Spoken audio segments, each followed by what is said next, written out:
Bab 1056, melihat pemandangan bersama CEO wanita. Luke buru-buru menjawab, aku tahu. Kami membeli 1,57% saham di Stark Industries. Dengan sedikit lebih banyak usaha, Anda akan dapat bergabung dengan Dewan Direksi. Petik 2.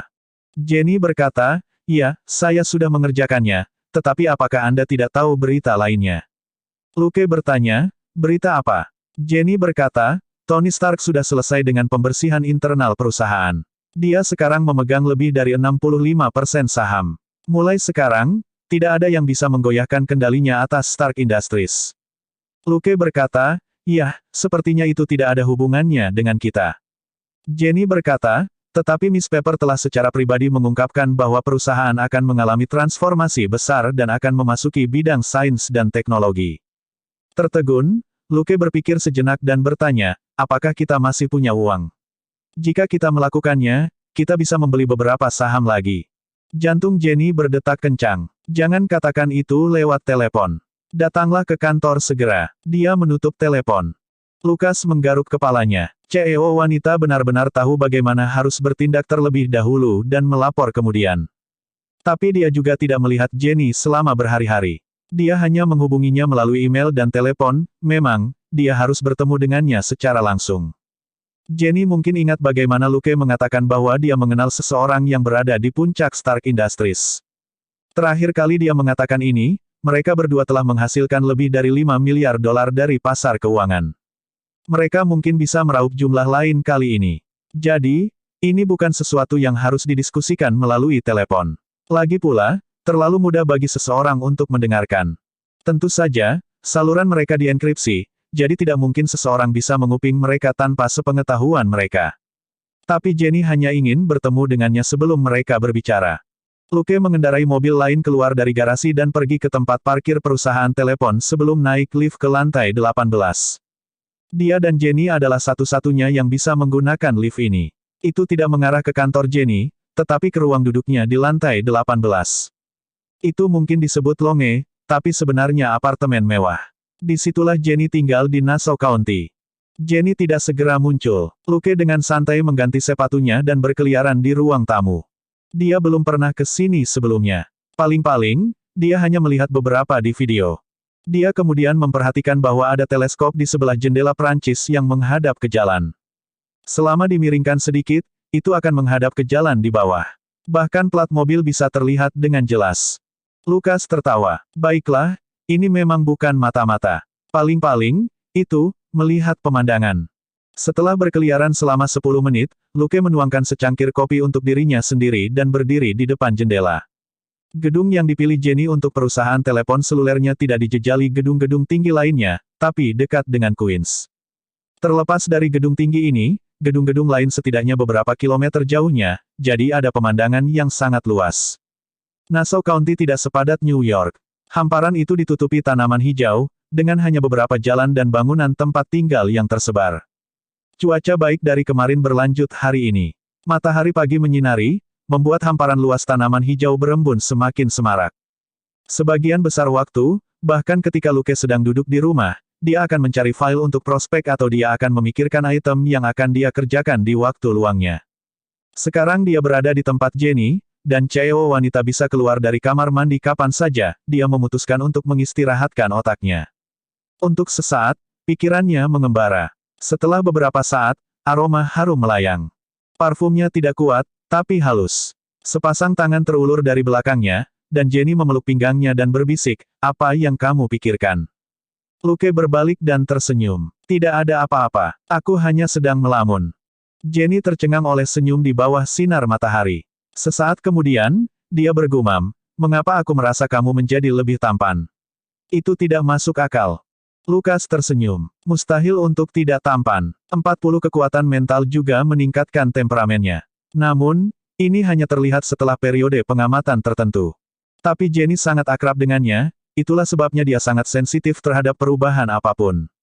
Kedua, meskipun dia tidak akan menyalahgunakan kontrol feromon dasar, dia bisa melepaskannya sedikit untuk membuat Jenny dalam suasana hati yang baik, itu selalu baik untuk bergaul dengan baik, dan tidak dengan perut penuh dendam.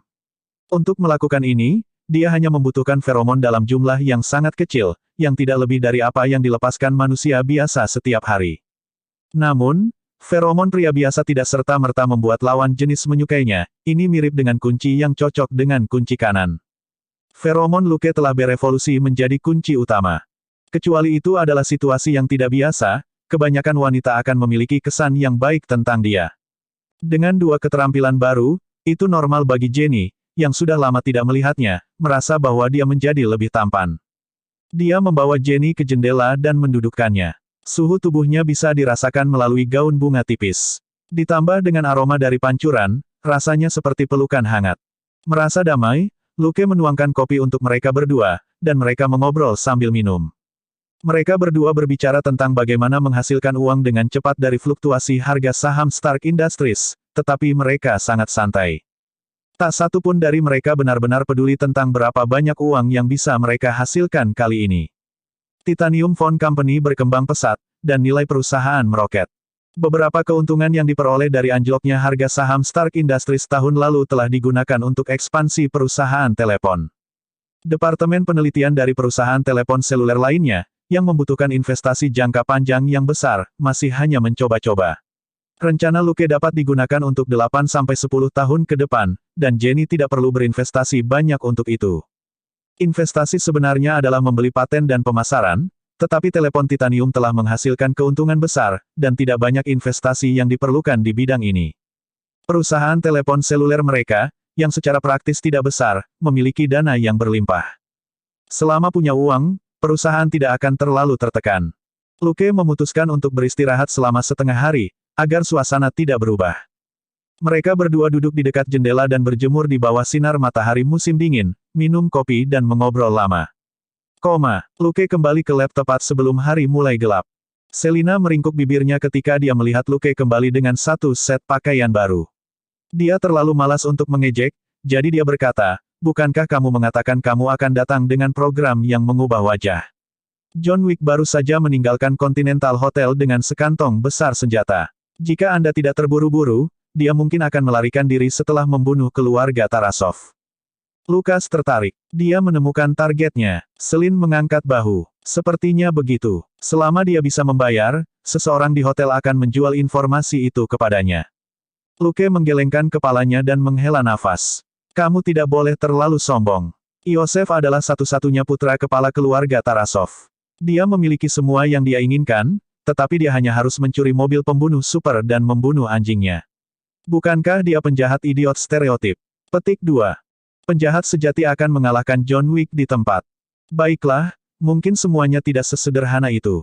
Bab 1057, Sistem 1000 Wajah Satu Wajah. Iosef, pewaris keluarga kriminal ini, menyukai Mustang 69 milik John Wick di sebuah pompa bensin. Dia ingin membelinya, tetapi John tidak menjualnya.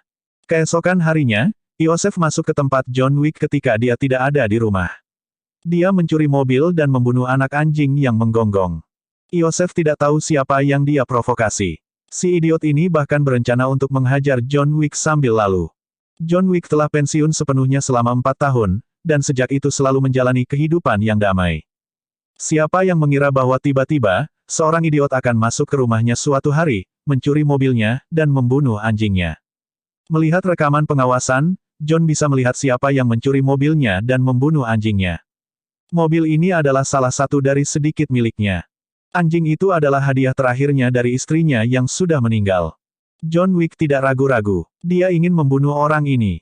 John dengan tegas menolak untuk bernegosiasi dengan kepala keluarga Tarasov, yang mengarah ke konflik yang tidak dapat didamaikan. Iosef adalah putra kepala keluarga Tarasov. Sebagai seorang ayah, yang terakhir tidak bisa melihat anaknya mati. Pertempuran berdarah baru saja dimulai. Ini semua informasi yang Luke dan Selina kumpulkan dari berbagai sumber selama beberapa hari terakhir. John Wick dan Tarasov telah menyebabkan keributan besar sehingga alasannya telah menyebar, dan tidak sulit untuk mengetahuinya. Banyak geng sedang menunggu untuk menonton pertunjukan yang bagus, dan kebanyakan dari mereka berharap keluarga Tarasov akan menderita. New York sangat besar tetapi juga sangat kecil pada saat yang sama. Jauh lebih bermanfaat bagi seseorang dalam perdagangan yang sama untuk mati daripada pembunuh bayaran. Tunggu sebentar lagi. Apakah John Wick meninggal atau dia membalikkan keluarga Tarasov? Itu adalah kesempatan yang sempurna. Namun, yang terbaik adalah jika ada periode penyangga untuk program perubahan wajah Luke. Memikirkan itu, Luke berkata, aku hampir selesai dengan persiapannya. Saya hanya menunggu kesempatan yang